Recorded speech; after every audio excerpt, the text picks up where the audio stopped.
Hi, Sean Stodola, Warranty Manager at Charleston Homes, and today I'm joined by Todd Hansen, Assistant Warranty Manager. How's it going, Todd? Pretty good. How are you doing, Sean? Good, good. It is March 1st, 2019, and it is cold, and it's been a heck of a winter this year with all the snow we got dumped on last week. We're getting tons of call on ice and stuff. You want to tell us a little bit about what you're seeing out there in the field? So we've gotten a couple of questions lately. I had some homeowners concerned with snow on the roof. Typically, this is something you're going to have to worry about with an older home, something that was built in the 50s or 60s when they hand-framed everything.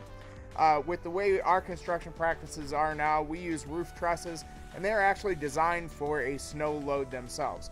So our homeowners do not have to be concerned about any kind of snow on the roof unless we get to the point where we have 6 or 8 feet of snow on the roof. Then we're going to be concerned. But any snow that we've gotten now, most of the roofs are clear in spots. We may have some snow in areas, but we don't have enough snow to worry about. So our homeowners do not need to be concerned about any kind of snow buildup on the roof. It's all in the design load and factored into that. So traditionally you'd say like older houses that were stick frame back in the day would be more susceptible to any kind of roof repairs because of snow. And a lot of those older homes are formed with like 2x4 rafters instead of the 2x6s that they're using today. So, yeah. Gotcha. So the other thing we notice a lot is like right here is a good example. We got overflowing gutters. The downspouts just full of ice. We got snow cover in our extension where the water should drain out. What are you recommending for that? Do we need to clear out the snow after? That's kind of a typical thing that you see, especially when outside temperatures are below freezing. The roofs themselves are a little bit darker, so they're going to absorb some of the sunlight and kind of melt some of that snow. They're going to come down to the gutter, and that gutter being metal, being that it's outside and below freezing, will typically start to freeze up. And you'll kind of see some of that right here where you're getting the gutter full and overflowing. That's something that's just kind of common practice.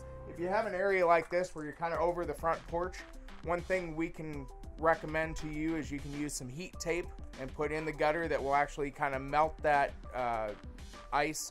It will actually kind of keep that gutter above freezing, so allow that water to stay liquid and drain down.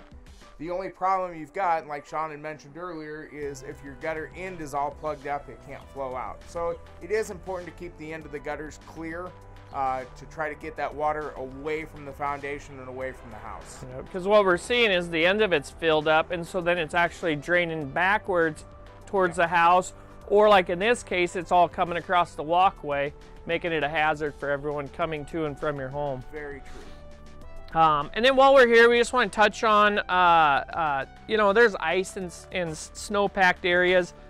Still recommend no kind of ice melt, even if it says guaranteed safe for concrete. There's no such thing. It's basically the freezing and the thawing and the freezing and the thawing that's causing these driveways and walkways for that surface layer to spall or peel off. So if you ever go to a home and in the top layer of that surface, you can see all that granular and the rock on top of it. That's called spalling, or it basically pops that top layer off. It's just basically wearing away at that finish a lot faster than it should. What could they do instead? So a couple of things we recommend, either sand and gravel for traction. Kitty litter works really well. Oil dry, any kind of commercial traction additive, anything that you can sweep up that's not going to liquefy and get into the concrete itself. And then speaking of sweeping, we all drive in this stuff every day. We're driving in and out of our garage, parking on our driveways. My garage is a mess. I bet you yours is the same. What can we do for that? So typically during the winter when temperatures are cold, we don't want to spray your garage out. So typically during the winter, the cold months, you want to just try to sweep that out with a floor broom. You can use a shop vac, something like that, to clean it up. In the spring, when temperatures warm up and it gets nice, we do recommend you hose out your garage. You can use a regular garden hose, you could use a pressure washer, anything like that. That's going to get any of that salt residue that's left behind out and going to keep your concrete in the best shape we can hope for. Yep. And then as always, we recommend come spring, summer, early part of fall, you guys get out there and caulk and seal your driveways or repair any caulking that you had previously done because the winter had caused a little bit of movement and separated those joints. I want to thank you guys for joining our blog today. If you have any questions, check out our website at charlestonhomesomaha.com. Thank you. Thanks.